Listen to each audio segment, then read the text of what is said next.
राधे राधे दोस्तों, कैसे हैं आप सब। उम्मीद करती हूँ अच्छे होंगे। आज से हमारा राघव बेटा 8 महीने का कंप्लीट हो चुका था और हम लोग कुछ इस तरह से तैयारियां कर रहे थे। तैयारी करने के बाद यहाँ का कुछ ऐसा था।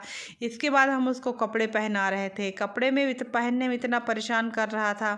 सॉक्स पहनाए तो शूज फेंके, शूज पहनाए तो सॉक्स फेंके।